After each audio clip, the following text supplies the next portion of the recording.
오늘의 큐티 말씀은 열왕기상 9장 10절부터 28절입니다. 제목 변질되어버린 솔로몬의 지혜. 먼저 앞뒤 문맥을 살펴보겠습니다. 기브온에서 밤에 여호와께서 솔로몬의 꿈에 나타나셔서 솔로몬에게 내가 너에게 무엇을 줄까 너는 구하라 라고 열왕기상 3장 5절에 말씀하였습니다. 이때 솔로몬이 구한 것은 듣는 마음을 종에게 주셔서 주의 백성들을 재판하여 선악을 분별하게 하옵소서 하며 말하였습니다. 솔로몬이 구한 것은 바로 백성들을 잘 다스리는 지혜입니다. 지혜의 문자적인 의미는 듣는 마음입니다. 이 말은 솔로몬이 나에게 필요한 지혜를 주셔서 백성들을 잘 다스리게 해달라는 말로 볼 수 있습니다. 솔로몬이 성전과 왕궁을 다 건축하였지만 점점 초심을 잃어가는 모습을 볼 수 있습니다. 솔로몬의 지혜의 핵심은 남을 이해하고 배려하는 마음, 바로 듣는 마음이었습니다. 그러나 솔로몬은 남의 말과 마음을 듣기보다는 자신의 이익에 급급해 가는 모습을 볼 수 있습니다. 열왕기상 9장 10절부터 28절과 병행되는 구절은 역대하 8장 1절부터 18절 말씀입니다. 문단을 나눠보겠습니다.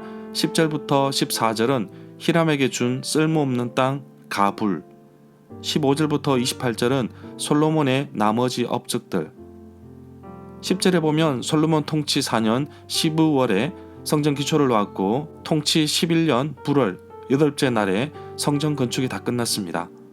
공사기간은 7년입니다. 솔로몬은 자기가 살 왕궁을 위해 13년간 건축을 하였습니다. 11절에 보면 솔로몬은 여호와의 성전과 왕궁을 지을 때 많은 건축 자재를 보내준 두로왕 히람에게 보답으로 갈릴리 북서부 지방을 히람에게 넘겨주었습니다. 12절부터 13절에 보면 솔로몬이 준 갈릴리 북서부 지방의 20개의 성읍이 히람의 마음에 들지 않았습니다.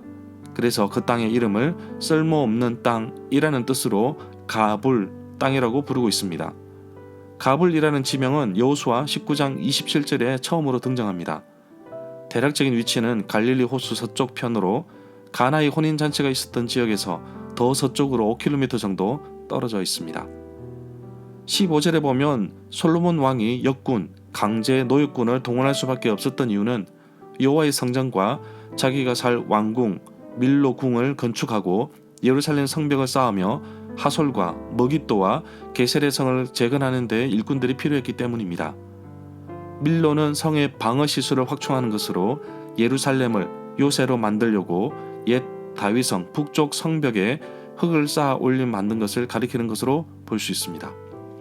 19절에 보면 솔로몬은 병거와 마병을 모았습니다. 그 규모를 볼 때 솔로몬은 엄청난 힘과 권력과 부와 권세를 가진 것을 볼 수 있습니다. 그러나 이러한 공사 때문에 사람들을 불러 일을 시키는 것으로 인하여 이스라엘이 남북으로 나누어지는 계기를 만들게 됩니다.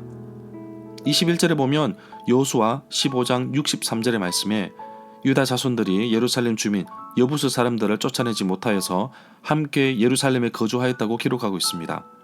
유다 지파뿐만 아니라 다른 지파들도 원주민들을 내쫓지 못하여 함께 살고 있었는데 이스라엘 백성들이 원주민들의 풍습과 종교를 받아들이면서 점점 죄의 소굴로 빠져가는 모습을 보게 됩니다.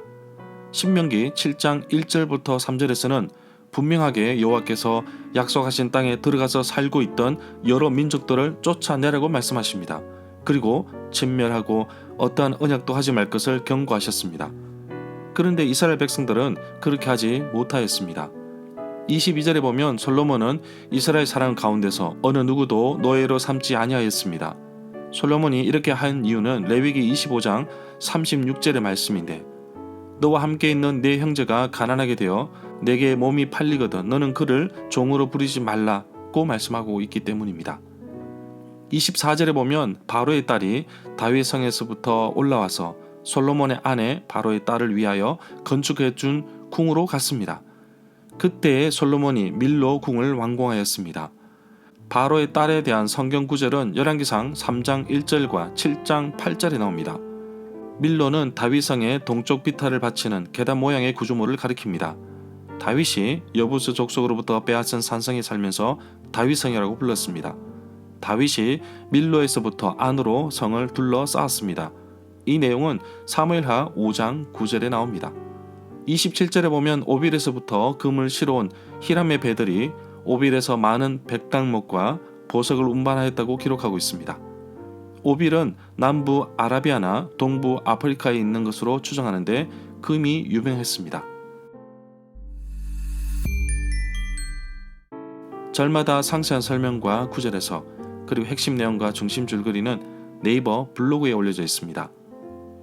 내게 주시는 교훈입니다. 솔로몬의 인생을 보면 처음과 끝이 한결같지 않고 하나님을 잘 섬기다가 끝에는 이방신을 섬기며 타락의 길로 접어드는 것을 볼 수 있습니다. 여호와께서 백성들을 지혜롭게 잘 다스리라고 듣는 마음, 지혜를 주셨으나 개인적인 업적을 쌓느라 백성들을 힘들게 만들었습니다. 혹시 하나님께서 나에게 주신 것을 하나님의 영광이 아닌 나의 욕심과 명예를 위해 쓰고 있지는 않으십니까? 하나님이 주신 것, 바로 재능, 시간, 물질, 은사, 이 모든 것이 하나님께서 주신 것입니다. 이것을 잘 관리하고 주를 위해 드리는 것이 바로 청지기의 삶인 것입니다. 나는 무엇을 위해 삽니까? 나는 무엇을 위해 공부합니까? 여호와 하나님을 향한 솔로몬의 마음이 점점 하나님으로부터 멀어지고 있음을 보게 됩니다. 내 욕심, 내 의지, 내 생각이 하나님과 관계를 멀어지게 할 수 있습니다. 잠언 9장 10절에 보면 여호와를 경외하는 것이 지혜의 근본이요 거룩한 자를 아는 것이 명철이라고 하였습니다. 내가 살아가는 삶의 목적 그 자체가 하나님의 영광을 위함을 잊지 말기를 원합니다. 하나님은 나를 통해 하나님의 뜻을 이루시기를 원하십니다. 처음 가졌던 예수님과의 첫사랑을 잃지 않고 하나님과 생생한 교제를 이어가는 하루가 되기를 간절히 소망합니다.